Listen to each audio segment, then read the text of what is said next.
This week on the Trent Out Loud Podcast. 4 games in a row. You know how hard it is to win 4 games in a row against the same team, especially when you're down? What did I tell y'all, baby? What did I tell y'all, baby? Miami wins over Boston Game 7. Let's go. Let's go. Yo, almost every single sports analyst predicted that Boston was going to win in Game 7, and your boy told you that Miami was going to win. What's up, baby? Let's go. Yeah, let's go. Anyways, I know I'm super hyped right now, but I told y'all Miami was going to win. Everybody was talking Boston. Boston was in the lead by 7. Boston was favored by 7. Miami doesn't stand a chance. They're the 8th seed. Blah, blah, blah, blah. I told y'all that Miami is going to win. Yo, this is basketball. This is the NBA. Yo, it is too much of a difficult game. Your star athletes are playing way too long of minutes for you to come down 0-3 and win 4 games in a row. I really don't think that we'll ever see that ever in the NBA. 4 games in a row. You know how hard it is to win 4 games in a row against the same team, especially when you're down? I was talking with one of my friends, and he was telling me that I think it's been done in the NHL and in baseball. Listen, I have respect for both leagues, baseball, hockey, super hard sports. But yo, even in hockey, you have like your first line, your second line, your fourth line.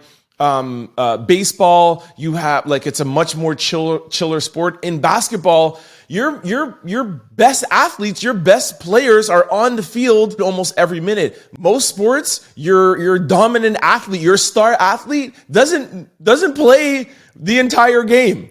That only happens in the NBA. That only happens in basketball. So that's why it's so hard to come back and win 4 games in a row.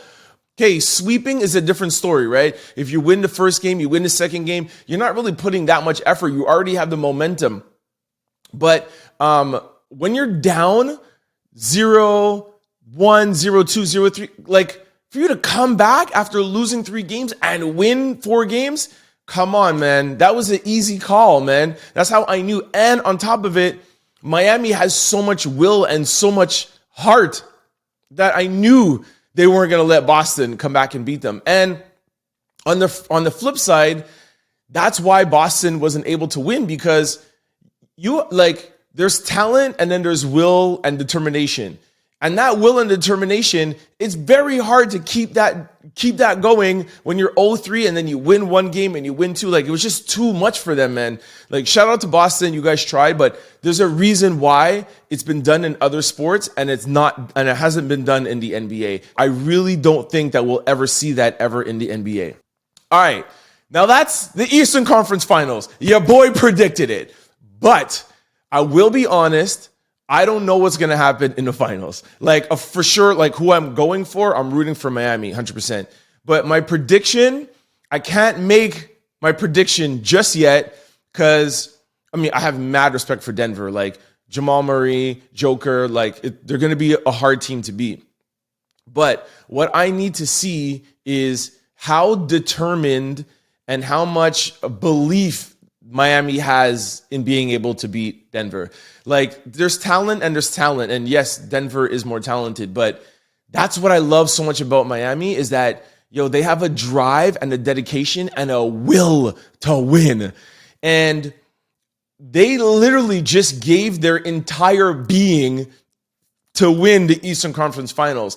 I have to see their body language and I have to see how they're going to come at Denver Game 1, maybe even Game 2 before I make my prediction, because Game 1, everyone's feeling each other out. And I think there's some bad blood between these two teams. I remember the Joker, he knocked one of the guys over. Like there's some bad blood between the two teams. But even aside from that, I still got to see Miami. I got to still see how much they have in the mental tank and how much even physically, because they just played a 7-game series. Denver's been at home chilling for almost a week and a half. And that might actually play to Denver's detriment, because when you're not out there and you're not competing, your body is going to start stiffening up. Those injuries start, start creeping in.